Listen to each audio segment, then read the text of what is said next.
네, 안녕하세요. 저는 24절기 톡 중 소만의 발표를 하게 된 홍효정이라고 합니다. 반갑습니다. 저는 일단 취미가 하나 있는데, 피겨 스케이팅이라는 취미를 갖고 있어요. 사실 저희 회사 사람들이라면 모를 수가 없겠지만.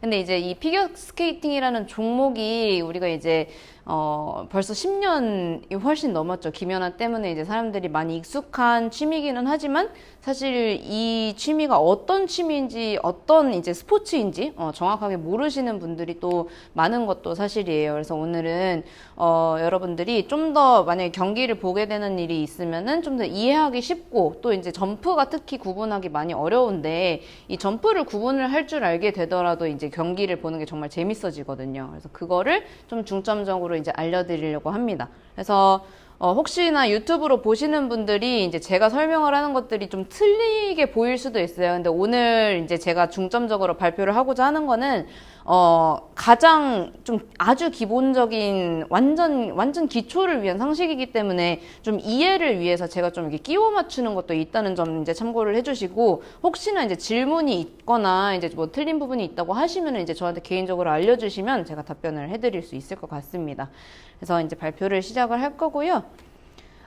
제가 소만이라고 말씀드렸는데 오늘은 이제 8번째 절기래요. 그래서 소만은 이제 햇볕이 풍부하고 만물이 생장하여 점차 가득 차다라는 이제 절기의 뜻을 갖고 있대요. 이제 본격적으로 여름이 시작하는 그런 절기라고 보시면 되겠는데, 사실 오늘이 아니고 어제였어요. 소만은 이제 올해는 5월 21일, 양력으로 5월 21일이었고, 이제 관련된 속담이 하나 있었어요. 소만 바람에 뭐 설 늙은이 얼어 죽는다 뭐 이런 속담이 있었는데 생각해보면 또 어제 또 바람이 또 찼었잖아요. 그래서 그게 또 절기가 잘 맞는다라는 생각이 또 들더라고요. 그래서 오늘은 소만의 발표를 하도록 하겠습니다. 준비를 한 거는 이제 총 이제 4가지를 준비를 했는데, 앞에 3개는 좀 빠르게 지나갈 거예요. 가장 기본적인 기초 이론들을 이제 먼저 얘기를 드릴 거고, 제가 좀 여러분들이 챙겨갔으면 하는 거는 4번, 이제 점프 구분할 줄 알게 되는 그 방법을 중점적으로 설명을 드릴 것 같습니다. 우선 피겨 종목을 먼저 시작을 할게요. 이제 여러분들이 이제 특히나 이제 한국인들은 김연아에 포커스를 두고 이제 막 이제 평창 올림픽 시즌이 지나고 나서 우리나라 선수들도 진짜 두각을 이제 잘 드러내는 싱글 선수들이 많구나라는 거를 다들 알고는 계실 거예요. 그래서 가장 익숙한 종목 형태가 여자 싱글, 남자 싱글, 여자 1명, 남자 1명 따로따로 경기를 하는 형태겠죠. 근데 사실 스케이트 이제 공식 경기에서 인정되는 종목은 4가지예요, 사실. 페어와 아이스댄스라고 이제 남녀가 짝을 지어서 같이 팀 경기를 하는 그런 종목도 있습니다. 제가 지금 페어 팀과 아이스댄스 팀의 특징이 육안으로 좀 가장 잘 보이는 사진을 일부러 가져왔어요. 우선 왼쪽이 페어고요. 오른쪽이 아이스댄스 팀이거든요. 지금 눈으로 딱 보셨을 때 어떤 차이가 가장 명확하게 좀 보일까요? 똑같은 옷은 뭐 마음대로 입어도 되긴 하는데, 남자와 여자 선수의 키 차이가 페어가 좀 많이 커요. 일반적으로. 그리고 아이스댄스는 굉장히 비슷합니다. 이거는 종목 특성상 그래요. 왜냐면요, 페어는 여기 보시면은 지금 남자 선수가 여자 선수를 던져서 점프를 하는 스로우 점프라는 기술이나, 아니면 이제 오른쪽에 지금 이 선수들은 이제 저희 국가대표였는데 얼마 전에 스티븐 헤드콕이라는 남자 선수가 부상을 당해서 은퇴를 했고, 지금은 이제 우리 팀 선수가 더 이상 아니지만, 이 오른쪽에 보면은 남자 선수가 리프트를 하는데 어깨 위로 상대방을 들어 올려야 되는 리프트들이 있단 말이에요. 그래서 아무래도 페어팀 같은 경우는 여자 선수가 남자 선수보다 체구가 많이 작아야 유리한 종목이기 때문에 키 차이가 많이 납니다. 반면에 이제 아이스댄스 같은 경우는 이런 스로우 점프 같은 기술도 없고, 이제 보시면은 지금 이쪽 이제 움짤은 트위즐이라는 기술이에요. 근데 트위즐 보시면 알겠지만 지금 똑같은 각도로 똑같은 속도로 돌고 있잖아요. 아이스댄스에서 가장 중요하게 생각하는 것 중에 하나가 남녀 파트너의 합일된 모습을 보여주는 게 가장 중요해요. 그래서 어떤 동작을 하더라도 일치해야 되고 둘이 되게 유니즌을 이제 만드는 그런 것들이 중요해서 이렇게 보시면은 동작도 비스무리해서 해야 좋고 그렇기 때문에 책이 좀 비슷한 경우가 있습니다. 오른쪽 이제 기술이 리프트긴 해요. 아이스댄스에도 리프트가 있는데 이제 아까 페어와 다른 점은 상대방을 어깨선 위로 들어올리지 않습니다. 그래서 지금 보시면은 남자 선수가 여자 선수 이렇게 들어가지고 하는 장면 대신에 딱 이렇게 약간 뭐라 그러지? 견착을 한다 그래야 되나? 이렇게 딱 고정시켜서 그 대신에 이제 더욱더 좀 화려한 리프트 기술을 좀 선보이는 경향이 있습니다. 그래서 페어와 아이스댄스 차이를 잠깐 설명을 드렸고요. 아무래도 이제 남녀가 이렇게 짝을 지어서 하는 경기는 피겨 강대국들이 아니면 참가를 하기가 어려워요. 이 저변이 좀 약하기 때문에 보통은 일반적으로 여자 선수들이 많은 게 일반적이니까. 근데 지난 4월 달에 이제 팀 트로피라는 공식 경기가 열렸어요. ISU 공식 경기가 열렸는데 이 경기는 아까 제가 말씀드렸던 여자 싱글, 남자 싱글, 페어, 아이스댄스 팀들이 모두 존재하는 상태에서 자격을 갖춰야 출전을 할 수 있는 경기예요. 그래서 우리나라는 이때까지 사실 뭐 이제 국제 경기에서 여자 싱글, 남자 싱글은 두각을 많이 보였어도 나머지 두 팀이 없었기 때문에 저 대회 출전 자격이 여태까지 없었어요.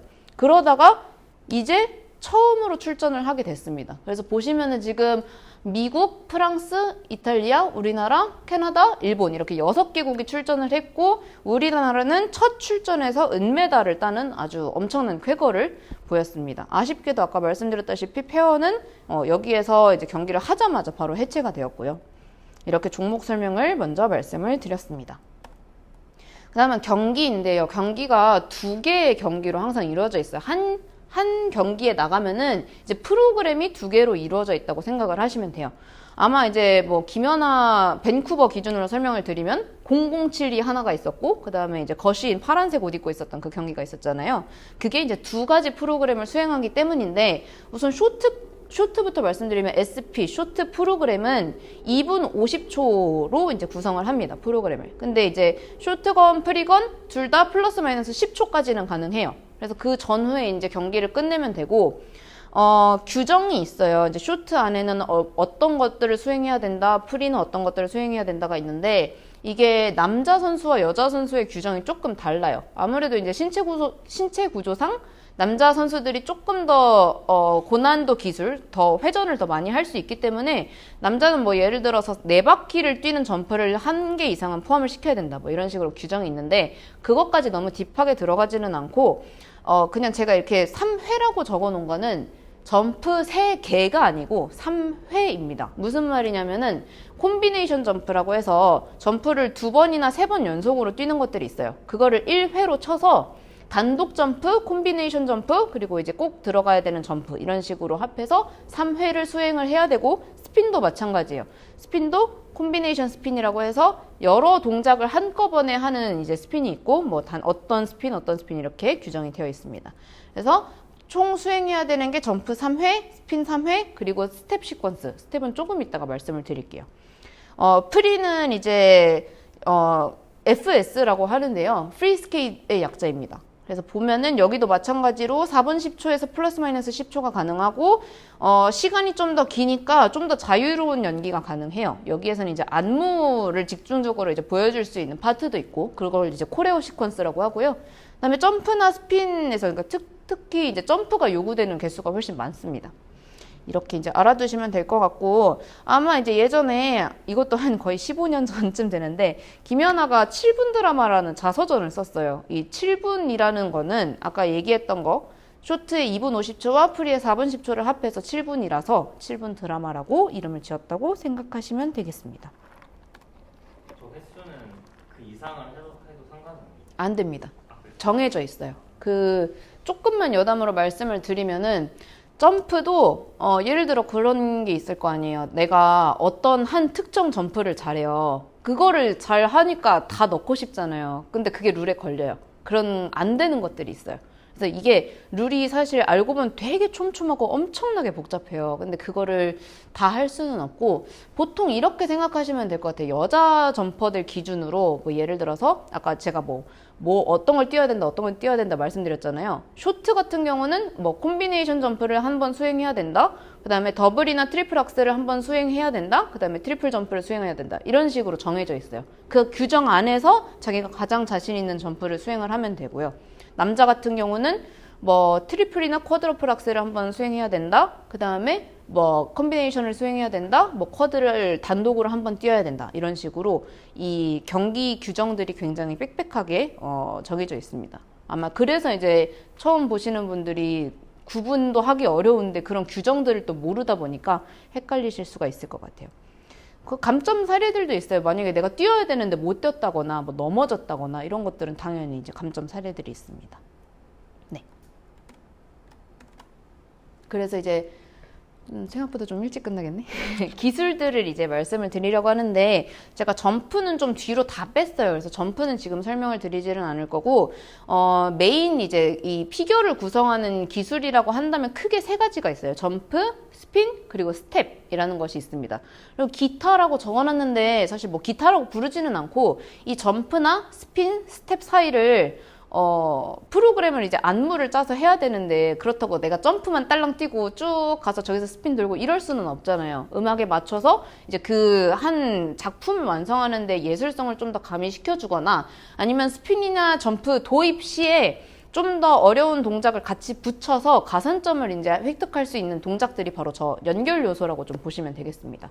그래서 사실 기술적으로 점수를 매기는 거는 점프, 스핀, 스텝이고요. 그 다음에 이제 연결 요소나 안무나 이런 것들을 좀 포함해서 빙판 뭐 커버리지나 이런 것들을 포함해서 예술 점수를 좀 다루게 됩니다. 점프는 이따 한다고 말씀드렸고요. 스핀은 기본 자세가 이렇게 3개가 있어요. 그래서 아마 여러분들 보시면은 이렇게 막 뛰었다가 일어났다가 다시 앉았다가 발 바꿨다가 이런 좀 스핀의 다양한 모습들이 보일 텐데 모두 이 3가지 안에서 변형된 동작들이라고 좀 보시면 될 것 같아요. 그래서 첫 번째가 업라이트 스핀. 업라이트는 그냥 일어서서 하는 동작인데 지금 보시면은 다리가 일자로 되어 있거나 아니면 살짝 구부려진 형태를 말합니다.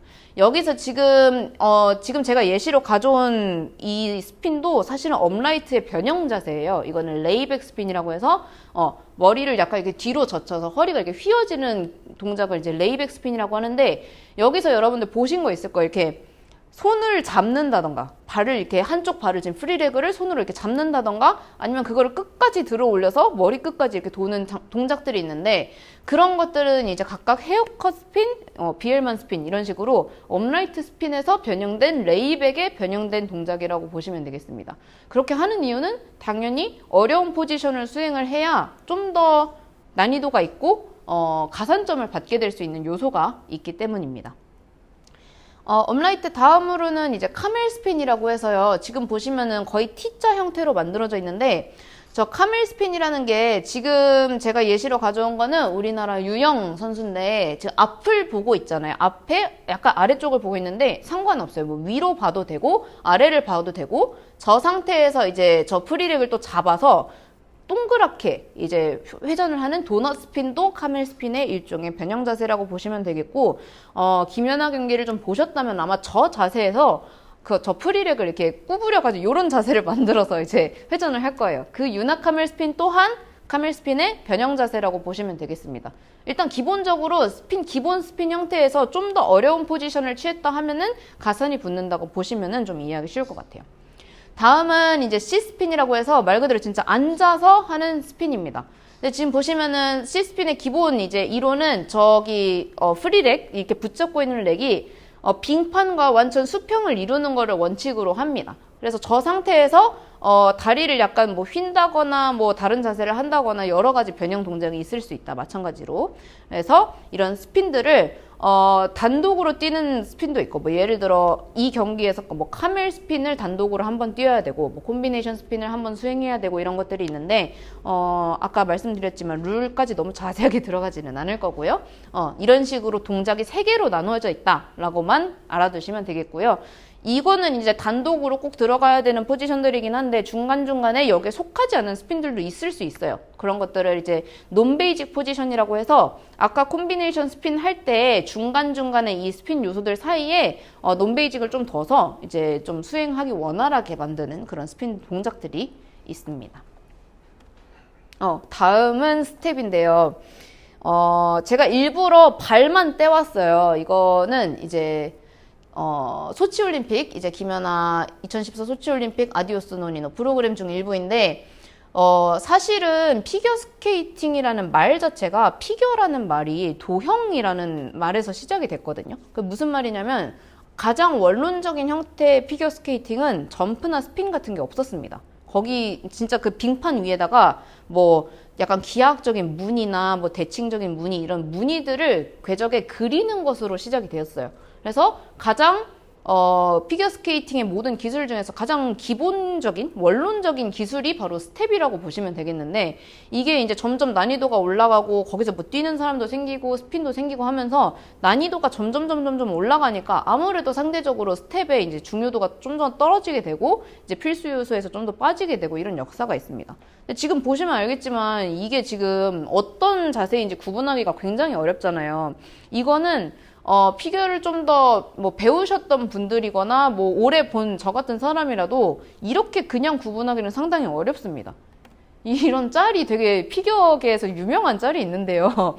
이게 지금 보시면은 여기에 궤적이 그려져 있는 거예요. 그러니까 이 지금 3턴, 로커 브래킷, 카운터, 트위즐 이런 것들이 전부 다 피겨 스텝의 기술들이거든요. 근데 지금 보시면 알겠지만 여기 막 3자 있고 여기 이제 브래킷 모양이 있고 이런 것들을 구분을 하기가 굉장히 어려워요. 그래서 저는 이거를 지금 설명드릴 수가 없어요. 그냥 이런 것들이 있다. 피겨계에서도 상당히 어려워하는 동작 중 하나이다. 네, 라고 보시면 되겠고, 저는 이제 제가 배우는 것들에 한해서는 제가 확실하게 구분을 할 수 있는데, 제가 배웠지만 수행을 하지 못하는 것들은 사실 잘 구분을 못합니다. 저 또한 이제 뭐 로커나 카운터 이런 것들은 잘 구분을 못하기 때문에, 네, 그래서 자세한 설명은 생략하도록 하겠습니다.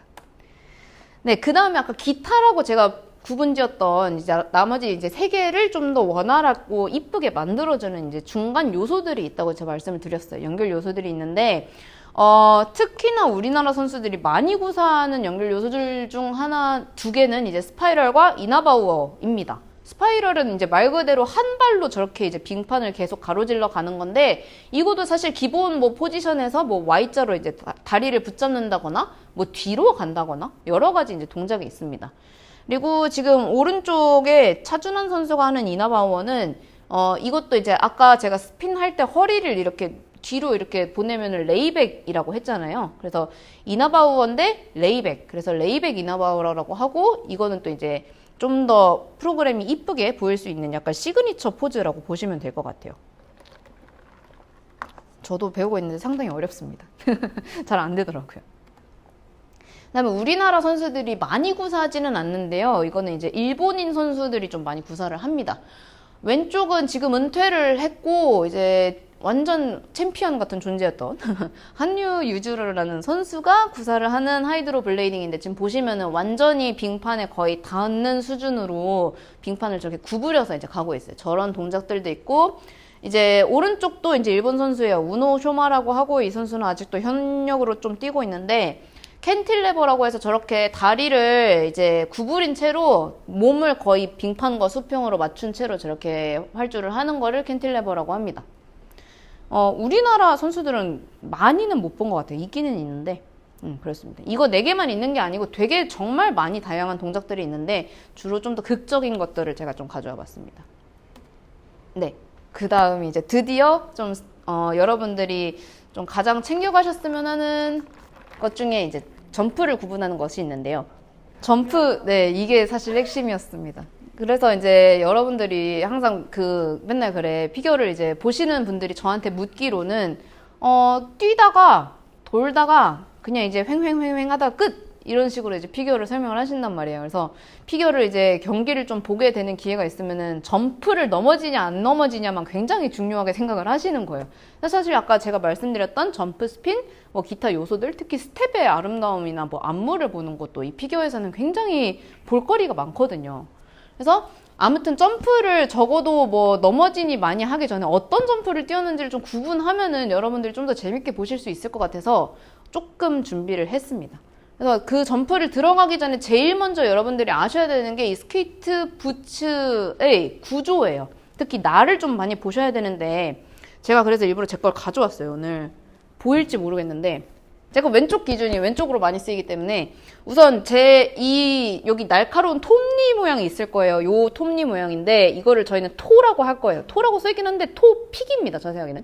그래서 이거를 언제 쓰느냐, 특히 점프할 때 이렇게 빙판을 이렇게 탁 찍어가지고 올라가는 기술들이 있을 거 이따 설명을 드릴 건데 그럴 때 가장 많이 쓰이고 또는 이걸로 스텝을 이렇게 총총총총 해서 스텝을 하기도 합니다. 정말 다양한 역할을 많이 해요. 이걸로 멈추기도 하고 여러 가지 역할을 수행을 합니다. 그 다음에 토가 있고 날이 있는데요. 날 이제 이쪽 부분을 저희는 엣지라고 부르는데 이게 자세히 보시면 이렇게 딱 세로로 세워져 보면은 이게 좀 약간 두꺼워요. 이 두께가. 근데 왜냐면은 이 중간이 요렇게 지금 파여 있거든요. 이만큼 파여 있지는 않은데 보통은. 근데 보시면은 그렇게 그 안쪽에 있는 날을 인엣지라고 하고요. 바깥쪽에 있는 날을 아웃엣지라고 합니다. 인엣지와 아웃엣지로 수행하는 점프들이 있기 때문에 이 점프에서도 굉장히 중요해요. 그리고 또 이제 여담으로 말씀을 드리자면 이 스케이트 부츠의 날은 스케이트 날은 일자가 아니에요. 여기 보시면 이제 이 부분이 살짝 이렇게 홀을 그리는 거를 좀 보실 수가 있을 거예요. 요쪽 부분이, 앞쪽 부분이. 그래서 저희는 이거를 로그라고 하고요. 이제 저 부분으로 보통 스핀을 합니다. 이게 만약에 일자면은 일자가 빙판으로 다 닿아 있으면은 이게 직선으로 가기는 좋겠지만 뭐 이렇게 휘거나 뭐 방향을 전환하거나 이러기에는 굉장히 어렵잖아요. 근데 저 부분으로 대부분 이제 왔다 갔다 하거나 이제 그 스핀을 수행할 때 많이 씁니다. 그리고 또 뭐 부츠에 관해서 얘기를 하자면 보통 이제 선수들이 부츠를 바꿔야 되는 시기 뭐 이렇게 얘기를 하잖아요. 부츠가 꺾였다라는 말을 많이 할 거예요. 근데 부츠가 꺾였다라는 말은 요 부분이 꺾였다는 걸 얘기합니다. 여기가 요 부분이거든요. 이 부분이 계속 발목을 이렇게 굽혀서 이렇게 이제 점프를 하고 하다 보니까 이 부분에 계속해서 압박이 가해지면은 부츠가 꺾여서 여기를 지탱을 하지 못하게 돼요. 그럴 때 부츠를 바꾸는데 선수들은 빠르면 한 2주 안에도 바꾼다고 알고 있어요. 그러니까 아까 얘기했던 게 부츠가 100만 원이라고 하면 2주 만에 100만 원씩 쓰이는 거예요. 부츠가.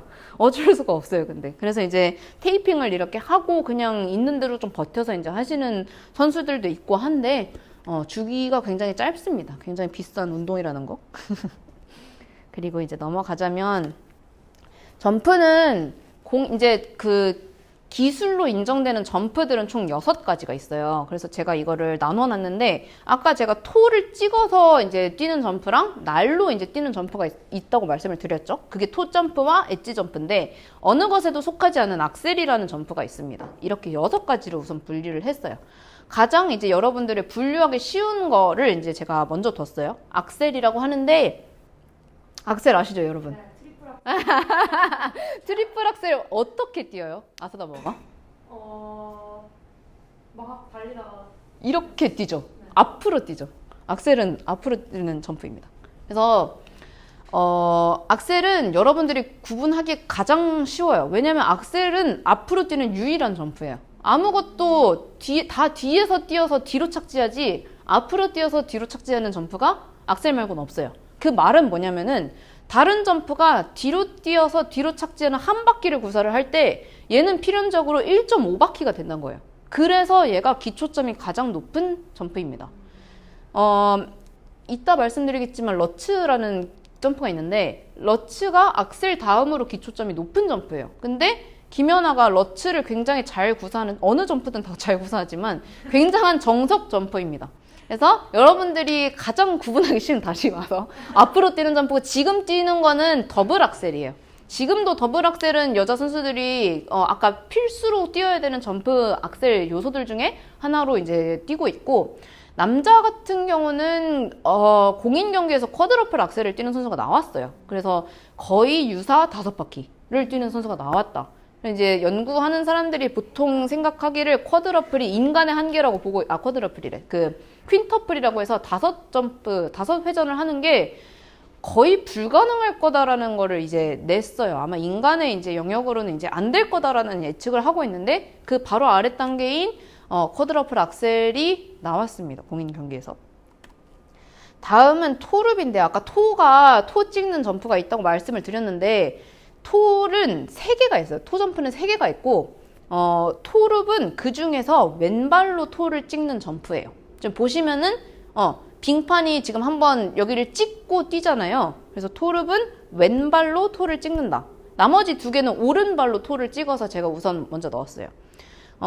그리고 보시면 토룹이 점프들 중에서 가장 쉬운 점프이기 때문에 이 토룹을 단독으로 넘는 탑 싱글 스케이트들은 잘 없습니다. 그래서 지금 이것도 제가 그 콤비네이션 점프에서 잘라온 거예요. 보통은 이 정도 경기에 나가는 사람이 토룹을 단독으로 뛰었다 하면은 조금 약간 이상한 그림이 되긴 합니다. 너무 아까우니까 기회가. 그래서 지금 왼발로 토를 뛰었다 토룹 기억을 하시면 되겠고요. 다음에는 러츠입니다. 아까 말씀드렸던 김연아가 정말 그 주특기로 이제 뛰는 점프인데 러츠와 좀 이따 설명드릴 플립이라는 점프가 오른쪽으로 토를 찍어요. 오른발로 토를 찍는데 지금 보시면은 러츠는 이제 규정이 그래요. 그 아웃 엣지를 사용을 한다라고 되어 있어요. 왼발이 아웃 엣지여야 된다. 그래서 보시면은 지금 제가 발이 꺾였다고는 말씀을 드렸는데 정확하게는 엣지, 아웃 엣지를 사용한다라고 이제 말을 해야 됩니다. 이제 김연아가 정석 점프라고 제가 얘기를 계속 하는 이유가 이 구분이 굉장히 명확한 선수이기 때문이에요. 지금 다 예시가 김연아밖에 없는 거는 진짜로 제가 이게 팬심을 잠깐 내려두고 제가 어제 한 150편을 넘게 봤거든요. 다른 선수들 거 다 예시를 제가 좀 엄청 많이 봤어요. 근데 그럼에도 불구하고 구분을 여러분들한테 보여드리기 가장 쉬운 정말 명확한 점프를 뛰는 사람이 네, 그렇습니다. 그래서 왼쪽으로 왼발이 이제 완전히 꺾여 있는 모습을 볼 수 있는 게 바로 러츠 점프라고 보시면 되겠습니다. 다음은 플립인데요. 러츠랑 플립이 구분하기도 상당히 어려울 뿐더러 일반인들 입장에서는 그리고 선수들조차 이게 나머지 메커니즘은 되게 비슷하기 때문에 인과 아웃을 제대로 완벽하게 사용하는 선수들이 생각보다 없어요. 그래서 아까 러츠를 아웃으로 잘 사용하는 선수들이면은 플립을 못하는 선수들이 생길 수 있습니다. 왜냐면 얘는 아웃이 아니고 중간이나 아니면 살짝 안쪽, 우리는 이제 중립에 가까운 인엣지를 써야 된다라고 이제 표현을 하는데 그런 식으로 약간 안쪽으로 살짝 들어간 엣지를 구사를 해야 되기 때문에 이게 선수들마다 또 이렇게 유리하고 익숙한 엣지들이 있어서 플립을 잘하면은 러츠를 못 뛰는 경우가 있고 러츠를 잘하면은 플립을 못 뛰는 경우가 있습니다. 그래서 이제 우리가 뭐 플러츠 이렇게 얘기를 하기도 하거든요. 플립을 뛰는 척 하면서 러츠처럼 뛴다거나 뭐 이런 이제 여러 가지 치팅 내지는 이제 감점 요소가 되는 점프들을 구사를 하기도 합니다. 어쨌든 가장 이제 명확하게 지금 보이고 있죠. 그 다음에 아까 이제 토 3개 지나갔잖아요. 그리고 이제 남은 2개는 엣지를 사용하는 점프들이에요. 지금 보시는 점프는 살코라는 점프입니다.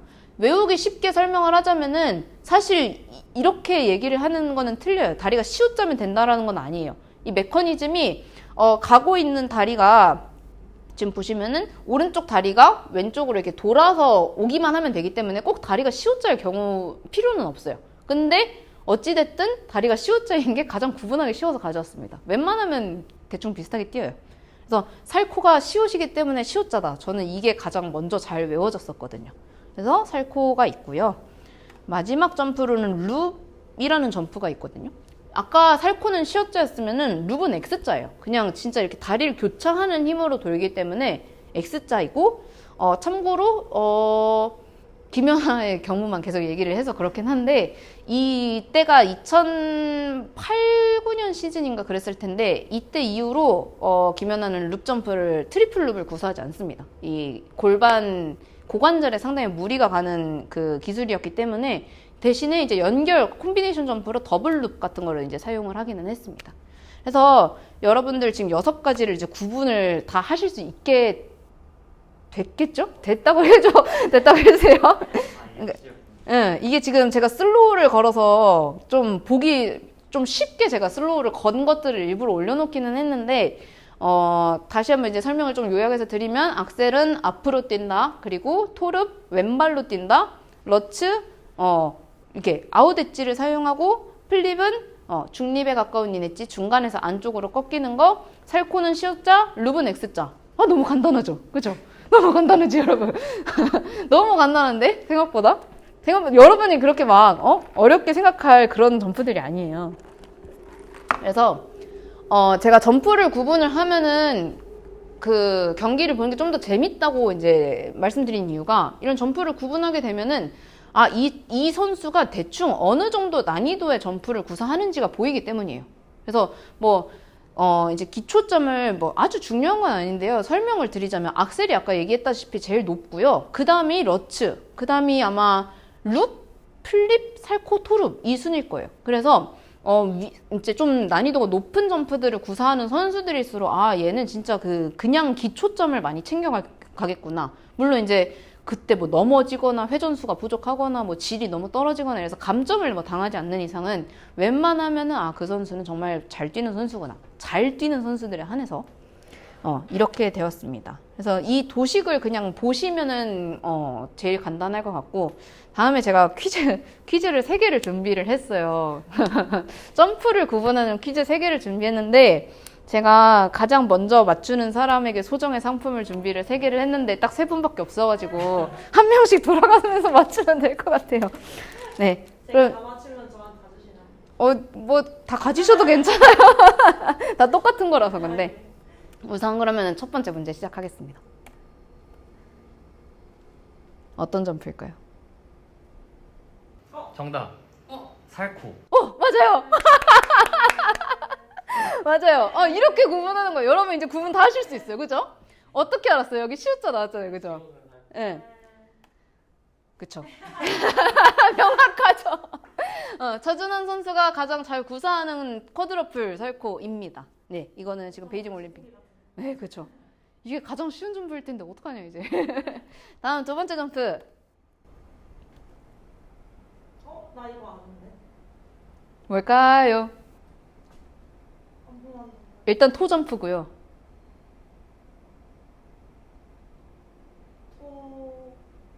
이름이 기억이 안 나. 어떡해.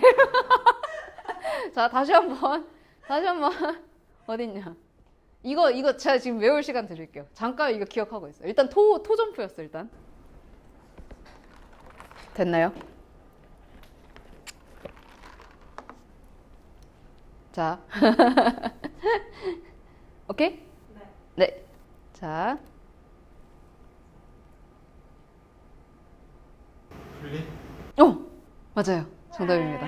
지금 오른발로 일단 토를 찍었으니까 토룹은 아니죠. 토룹은 왼발로 이제 찍어야 된다고 말씀을 드렸고, 지금 여기 프리렉을 보시면 거의 중립에 가까운 인엣지로 뛰고 있어요. 이게 좀 화질이 좀 별로라서 그렇긴 한데 완전히 아웃으로 꺾이지 않은 모습이 지금 보이죠. 그래서 지금 이 선수는 김혜림 선수고, 그 피겨 장군 김혜림 선수고요.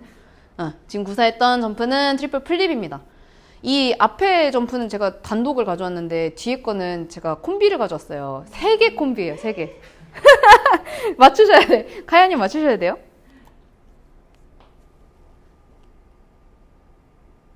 하나, 둘, 셋입니다. 일단 순서대로 처음에 네. 그거 악셀. 악셀. 네, 그죠. 악셀. 그리고 투르. 마지막. 다 왔다. 마지막에 토 찍었어요, 안 찍었어요? 자, 이게 두 번째고. 안 찍었어요. 안 찍었죠. 안 찍었으면 살코랑 룹 중에 어떤 걸까요? 루. 맞아요. 자, 그래서 맞아요. 거의 떠먹인 것 같긴 한데.